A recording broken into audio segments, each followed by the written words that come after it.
Let's आज हम discuss करते हैं जो कि हमारी टॉपिक चल रहे थे सर्विस के ऊपर। जो कि आज जो सर्विस से रिलेटेड एक जो डिजीज है हम डिस्कस करने जा रहे हैं वो है सर्विकल कार्सिनोमा।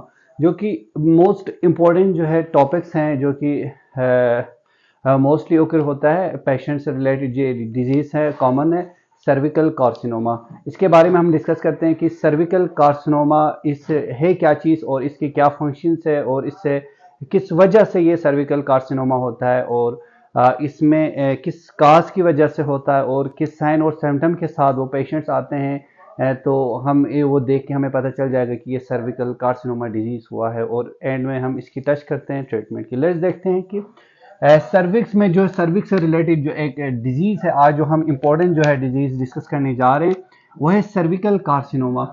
जो है सर्विक्स में जो है कैंसरस बन जाना। जो कि सर्विकल कार्सिनोमा में क्या होता है मोस्टली जो है कार्सिनोमा में जो स्क्वेमस लाइनिंग जो है लाइनिंग है ऑफ द एपिथेलियम में वहां पे क्या होता है एबनॉर्मल सेल की ग्रोथ होना स्टार्ट हो जाता है सर्विक्स में।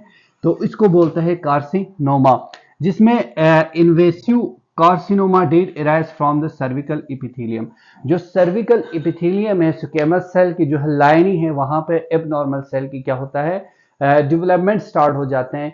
उसको बोलते हैं कार्सिनोमा जो कि वो कहाँ पे सर्विक्स में तो वो उसको के बोलते हैं सर्विकल कार्सिनोमा।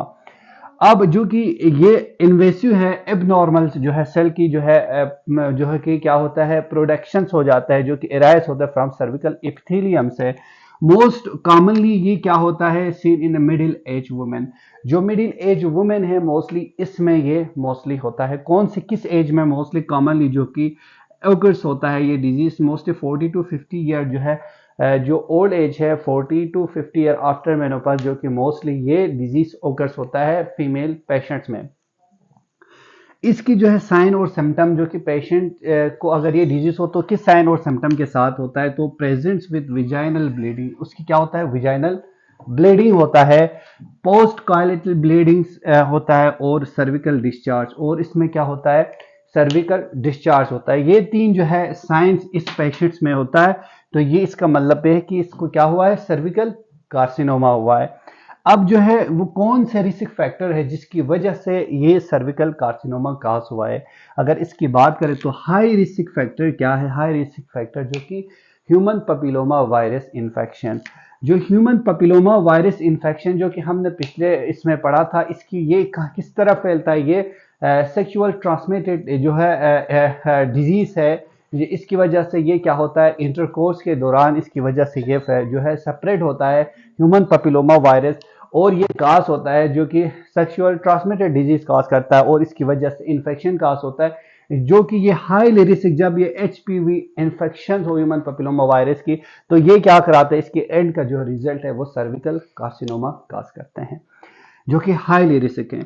जो कि सेकेंडरी रिस्क जो कि जो पेशेंट जो है फीमेल पेशेंट मोस्टली जो स्मोकिंग करता है और इम्यूनो डिफिशियंसी है वो पेशेंट्स जिनके इम्यूनो कंप्रोमाइज से जो कि इम्यून सिस्टम वीक है उनमें होने का बहुत चांस है। और जो स्मोकिंग करता है उनमें जो कि मोस्टली ये होने का चांस है जो कि सर्विकल कार्सिनोमा होने का बहुत चांस है। ये सेकेंडरी रिस्क फैक्टर है। अगर इसकी एग्जाम्पल बात करें तो एग्जाम्पल सर्विकल कार्सिनोमा जो कि इस एन एड्स डिफाइनिंग इलनेस जो कि एक्वायर्ड इम्यूनो डिफिशियंसी सिंड्रोम जो कि है एड्स जिनको हुआ इनमें जो कि मोस्टली होने को जो कि इसकी वजह से क्या होता है कार्सिनोमा होता है जो कि डिफाइनिंग इलनेस की कोई जो है प्रॉपर इसकी कोई वजह नहीं है प्रॉपर इसके रीजन नहीं है कि इसकी वजह से भी क्या होता है। ये इसकी एग्जाम्पल इनमें मोस्टली एड्स वाले पेशेंट्स में मोस्टली ये होने का बहुत चांस है उसमें इसकी वजह से होता है डिफाइन इलनेस। जो कि मोस्ट कॉमन सब टाइप जो कि क्या है सर्विकल कार्सिनोमा जो कि स्क्वेमस सेल कार्सिनोमा 80%। क्या होता है जो कि squamous cell line of the cervical epithelium में उसमें क्या होता है जो कि एबनॉर्मल सेल के प्रोडक्शन होता है जो कि स्क्वेमस सेल लाइनिंग जो कि स्क्वेमस सेल की कार्सिनोमा हो जाते हैं 80% ऑफ केसेस में। इसकी वजह से सर्विकल कार्सिनोमा होता है। और एंडोकार्सिनोमा जो कि 15% एंडोकार्सिनोमा हो जाते हैं इनर लाइनिंग ऑफ द जो कि सर्विक्स में। ठीक है इसकी एडवांस ट्यूमर क्या है। अगर इसकी एडवांस जो की बात करें तो tumour invade through the interior uterine wall जो कि इंटीरियर यूट्राइन वाल से ये क्या हो जाता है, इन्वेड होता है, जो कि एडवांस इसकी ट्यूमर बनना स्टार्ट हो जाता है, कैंसर फॉर्म। फिर ये जाके इनटू द ब्लेडर्स, फिर ये जाकर ब्लेडर्स में पहुंच जाते हैं, ठीक है, ब्लॉकिंग द यूट्रस, और वो क्या करता है, ब्लॉक करता है, जो कि यूट्रस जहाँ से यूरिन पास होता है इसको ब्लेडर्स को ब्लॉक कर देते हैं। हाइड्रोनेफ्रोसिस, जो कि हाइड्रोनेफ्रोसिस होना स्टार्ट हो जाता है जब ब्लेडर हो तो जो है फ्लूइड की एक्यूमुलेशन होता है किडनी में, उसको बोलते हैं हाइड्रोनेफ्रोसिस।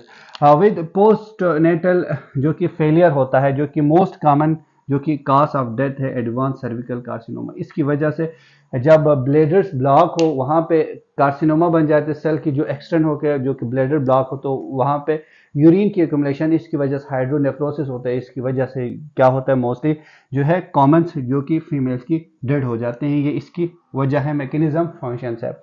अब इसकी ट्रीटमेंट हम इसकी जो है रिस्क फैक्टर्स को हम क्या कर सकते हैं, इसको रिड्यूस करके हम इसकी ट्रीटमेंट कर सकते हैं। जैसे कि अगर वो स्मोकिंग करता है तो इसको स्मोकिंग से रोक के हम इसकी जो कि इम्यूनो डिफिशियंसी है तो हम इसको इसकी इम्यून सिस्टम जो है स्ट्रॉन्ग बनने के अगेंस्ट उसकी ड्रग दे के इसकी जो कि डाइट प्रॉपर करके हम इसकी ट्रीटमेंट कर सकते हैं अगर इसकी हेल्थ इश्यूज है तो। इसके साथ साथ जो है इसकी जो है risk factor like human papilloma virus जो है इसकी ट्रीटमेंट करके हम इसकी जो है इसकी जो है डिजीज को हम और ज़्यादा होने से इसको क्या कह सकते हैं, इसको कम तो नहीं कर सकते लेकिन जो है और होने से हम इसको बचा सकते हैं। इसकी जो है चांस को, रिस्क फैक्टर्स को हम इसकी सेल की जो है डेवलपमेंट कार्सिनोमा को हम क्या करते हैं, स्टॉप कर सकते हैं, रिड्यूस कर सकते हैं।